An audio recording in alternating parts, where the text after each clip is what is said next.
এই এলাকা সহ সমগ্র বাংলাদেশই কৃষি প্রধান দেশ, একটি সমগ্র বাংলাদেশ, কিন্তু দিনাজপুর অঞ্চল কৃষি প্রধান অঞ্চল। সেই জন্য আমরা সিদ্ধান্ত গ্রহণ করেছি যে যে সকল কৃষকের 10,000 টাকা পর্যন্ত কৃষি ঋণ আছে তাদেরকে সেই 10,000 টাকা পর্যন্ত কৃষি ঋণ সুদ সহ আগামী বিএনপি সরকার মওকুফ করে দিতে চায়। প্রিয় ভাই বোনেরা, এই এলাকার কাঠারিভোগ চাল জগৎ বিখ্যাত, এলাকার কাঠারিভোগ চাল, এই চালকে আমরা পৃথিবীর আনাচে কানাচে রফতানির মাধ্যমে পৌঁছে দিতে চাই। আপনারা কি চান? ইনশাআল্লাহ আমরা সেই কারখানা এখানে তৈরি করতে চাই। লিচুর জন্য আমরা লিচু যাতে প্রক্রিয়াজাতকরণের মাধ্যমে সারা পৃথিবীতে পৌঁছে দেওয়া যায় সেটির কারখানা আমরা এখানে তৈরি করতে চাই। প্রিয় ভাই বোনেরা, এই এলাকায় শুধু রফতানিমুখী বা শিল্প স্থাপন করলেই হবে না। আমাদের এলাকায়, এই এলাকায় বহু তরুণ যুবক আছে, যুবক আছে, যুব সমাজের সদস্য আছে, তাদের শিক্ষার আলো আছে, কিন্তু তাদের কর্মসংস্থান নেই। আমরা চাই এই এলাকায় বিভিন্ন রকম ভোকেশনাল এবং ট্রেনিং ইনস্টিটিউট তৈরি করতে, যার মাধ্যমে এই এলাকার ছেলে মেয়েদেরকে আমরা বিভিন্ন বিষয়ে ট্রেনিং দিতে চাই। বিদেশি ভাষা শিক্ষা দিতে চাই আমরা, যার মাধ্যমে তারা দেশেই হোক বিদেশেই হোক কর্মসংস্থান করতে পারে, নিজেদের কর্মের ব্যবস্থা করতে পারে। কি ভাই, এটি কি করব আমরা? এই ভোকেশনাল ট্রেনিং ইনস্টিটিউট করব?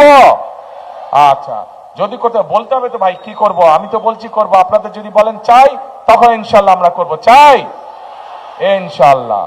এখন প্রিয় ভাই বোনেরা, শুধু তাই নয়, এই যে মঞ্চের চারিদিকে হাজার হাজার মা বোনেরা আছেন, মঞ্চের ডানে বামে হাজার হাজার মা বোনেরা আছেন, এই মা বোনদের শিক্ষার জন্য এই এলাকার সন্তান খালেদা জিয়া, উনি যখন দেশ পরিচালনার দায়িত্বে ছিলেন তখন সারা দেশে মেয়েদের শিক্ষার ব্যবস্থা ফ্রি করে দিয়ে গেছিলেন ইন্টারমিডিয়েট পর্যন্ত। আমরা চাই আগামী বিএনপি সরকার এই মা বোনদেরকে, যেই মা বোনদেরকে খালেদা জিয়া শিক্ষার আলো পৌঁছে দিয়ে গেছেন, সেই মা বোনদের সহ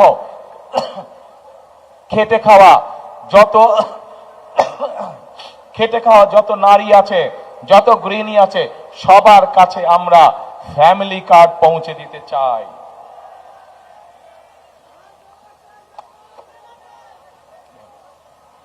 সকল মা বোনদের কাছে আমরা ফ্যামিলি কার্ড পৌঁছে দিতে চাই, এবং এই ফ্যামিলি কার্ডের মাধ্যমে আমরা প্রতি মাসে মা বোনদের কাছে সরকার থেকে একটি নির্দিষ্ট পরিমাণ সহযোগিতা পৌঁছে দিতে চাই, যার মাধ্যমে তারা অর্থনৈতিকভাবে ধীরে ধীরে স্বাবলম্বী হয়ে উঠতে পারে।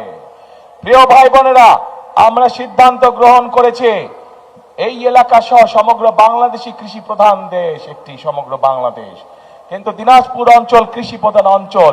সেই জন্য আমরা সিদ্ধান্ত গ্রহণ করেছি যে যে সকল কৃষকের 10,000 টাকা পর্যন্ত কৃষি ঋণ আছে তাদেরকে সেই 10,000 টাকা পর্যন্ত কৃষি ঋণ সুদ সহ আগামী বিএনপি সরকার মওকুফ করে দিতে চায়।